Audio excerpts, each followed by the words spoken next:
Howdy. We are now in our third week. I think we're moving quite quickly, but I want to get enough under your belt so that we can make this a very interesting class. As always, if you have any questions, criticisms, issues, concerns, please email me. I tend to be very responsive. Occasionally, a few slip through the cracks. Today, we're going to go into critical infrastructure, and I will tell you why. First of all, historically, this week is the 17th anniversary of 9/11, where we had an attack on our critical infrastructure. In other words, we had an attack within the United States on an asset that we depended on. The World Trade Center had some financial institutions. Some of them were wiped out, either because of the exploding bombs or because of the loss of life from the companies. But this accelerated the United States thinking of how to protect critical infrastructure. So I want to talk about this because part of your risk profile is just that. You are going to have to be aware of standards that apply to whatever you are specifically building a risk profile for. So this module, I'm going to explain the different laws relative to critical infrastructure. I'm going to want you to understand the effect of executive orders and presidential policy directives. And I want you to understand somewhat the power of government regulatory agency from a risk perspective, because part of what you do for risk is compliance risk. So as I said, this week is the 17th anniversary of 9/11. I can't remember, I read that how many millions of people have been born since then in the United States. I want to say something like over 6 million. And when you add to those 5 and younger who do not remember the event, I remember the event quite well. I was in Phoenix at a conference highly attended by the military when my daughter called me early in the morning from Austin, Texas. When I asked what the problem was, she was just screaming into the phone, turn on the TV, turn on the TV. When I asked which channel, she said any channel, because I had just gotten in the hotel room late the night before. I couldn't find the remote. So we began to understand more of how a hacker could disrupt our lives, either as a nation state or as an individual with a grudge or a hacktivist, all these terms, against critical infrastructure. And this was a comment by Admiral Rogers. I think it was Admiral or General Rogers. And he predicted this 4 years ago. There have been attacks on our power grid. There have been attacks on our critical infrastructure. Luckily, to date, none of them has had a massive disruption. Okay, so first of all, let's define what critical infrastructure is. Critical infrastructure is defined by the Patriot Act. Now, this isn't law and policy. You're probably thinking, did you get your classes confused? This is risk assessment. Well, that's true, but you're bound by the laws. So there's an interesting 2 words in the Patriot Act to define critical infrastructure. It's defined, and by the way, at the bottom where it says 42 USC, that's United States Code. Anytime you see that, that is a law. So it's systems and assets. Now, here's the important part. Whether physical or virtual. What's a virtual asset? It's an idea. It's a patent. It's a trade secret. It's something that has value that you cannot touch. It's intangible. Systems and assets, whether physical or virtual, are so vital to the United States that the incapacity or destruction of such systems would have a debilitating impact on security, national economic security, and you can read the rest. So I'm talking about critical infrastructure this week. Next week is FedRAMP. I think I will give you a good basis, and then we're going to just delve right into doing risk assessments. But I want you to understand that one part of doing a risk assessment is complying with the federal law. We are in the United States. If you get a job after this and you go to work in the United States for a company, you're bound by U.S. laws if you're within the geographic boundaries of the United States. So I'm working for a French company in Houston. Guess what? You're bound by U.S. laws.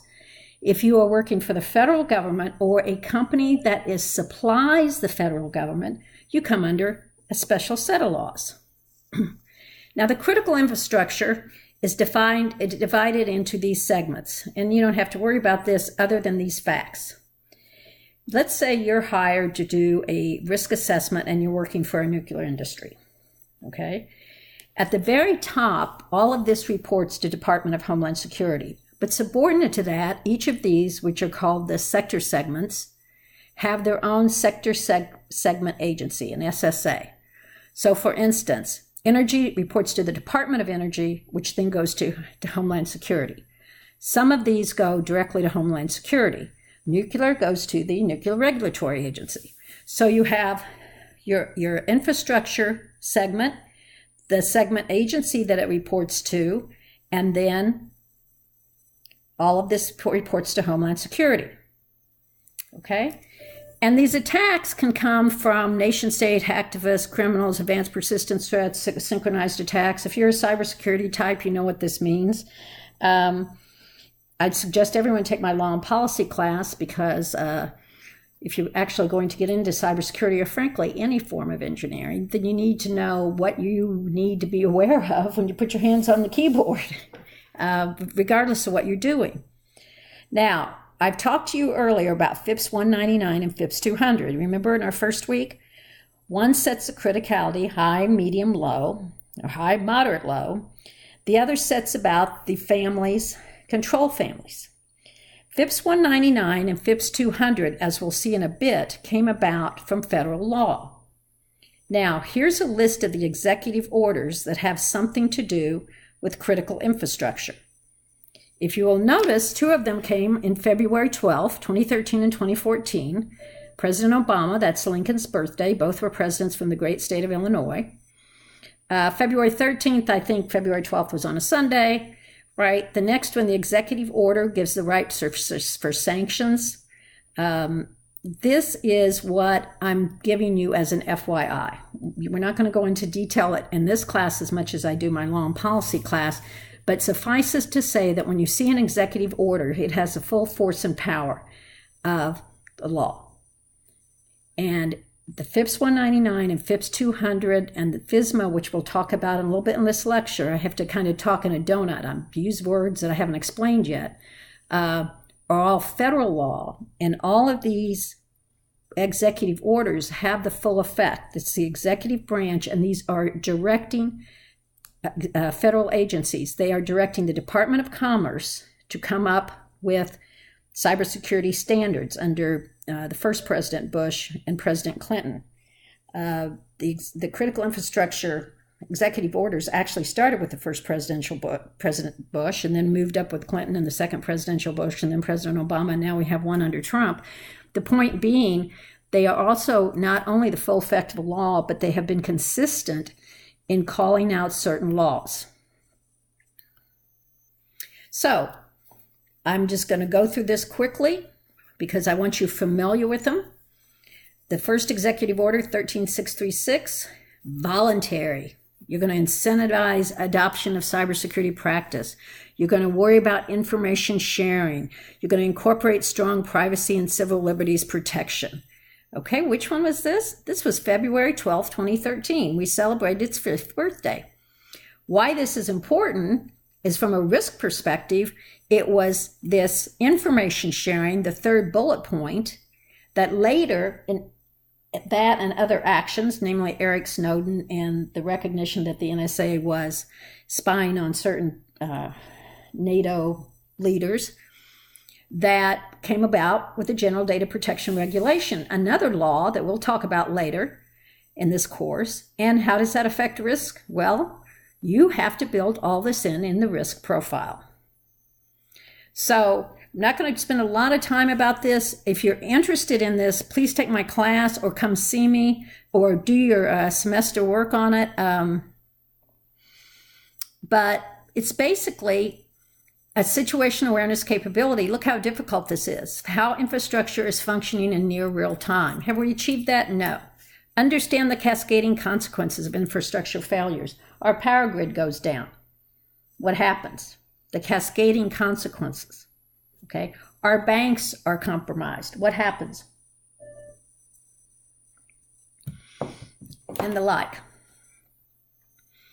So what we are going to do in this class is all consistent with NIST and the Cybersecurity Framework. And this came about from 2013 and 2014.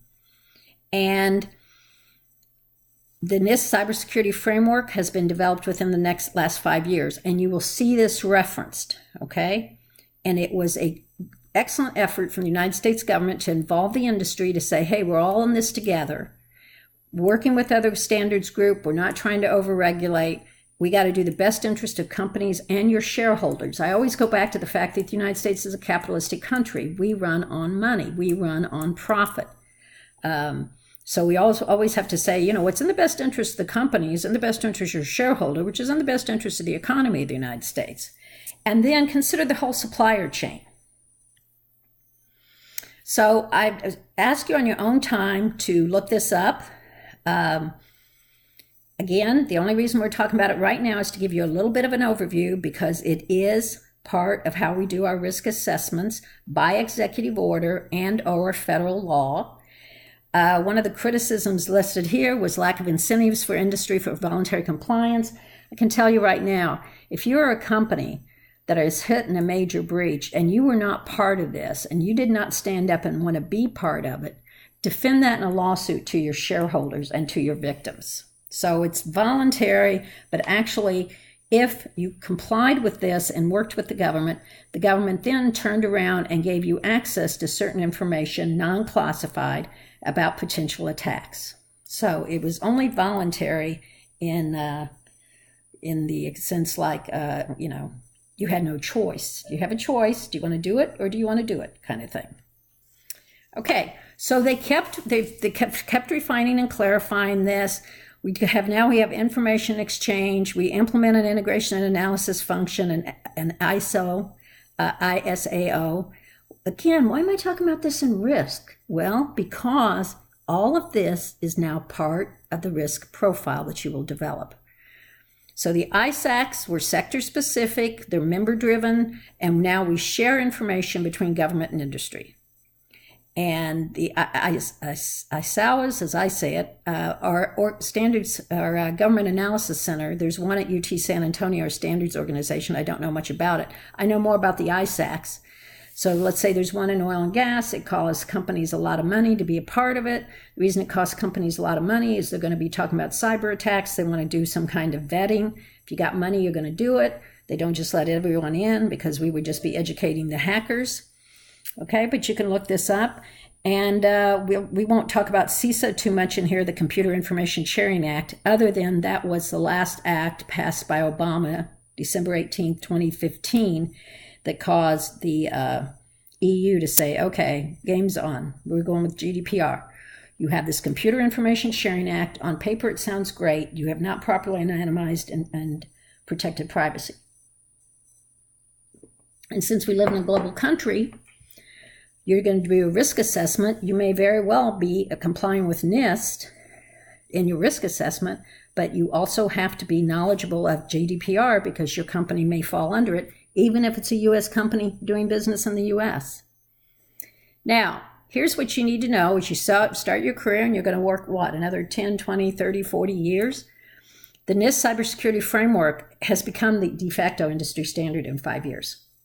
You have courts ruling, hey, what's your standards? Do you have standards? Show me the documents. This has to be in writing.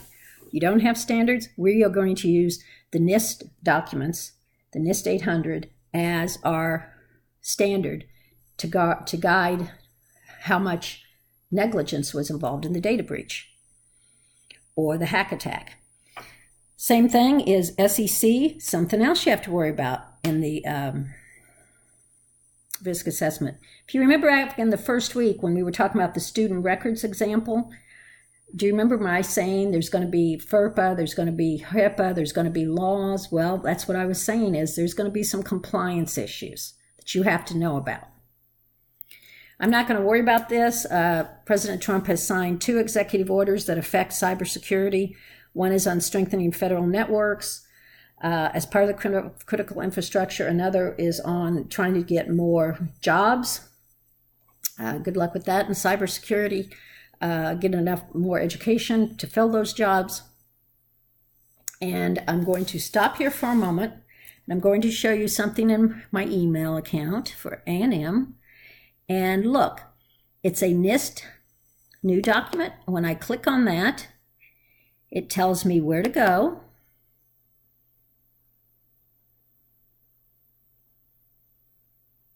It's taking its sweet time. And we have a new SP 800-5 IT Asset Management.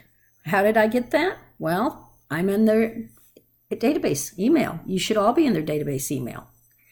And it's going to give you the history. Do you remember how I said things get released and then finalized? Well, it's taken a little while to finalize this one. And now if we go to that document, let's open this in a new tab. Well, too late.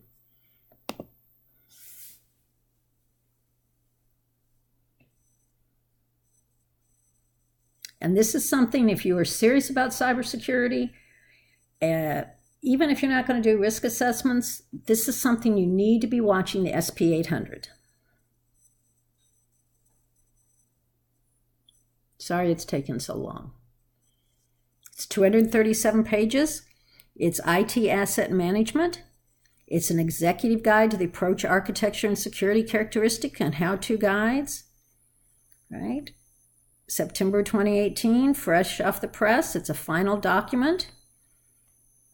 It's going to tell you what the benefits are and who shared in this. And eventually we'll get to the table of contents here. Look right here.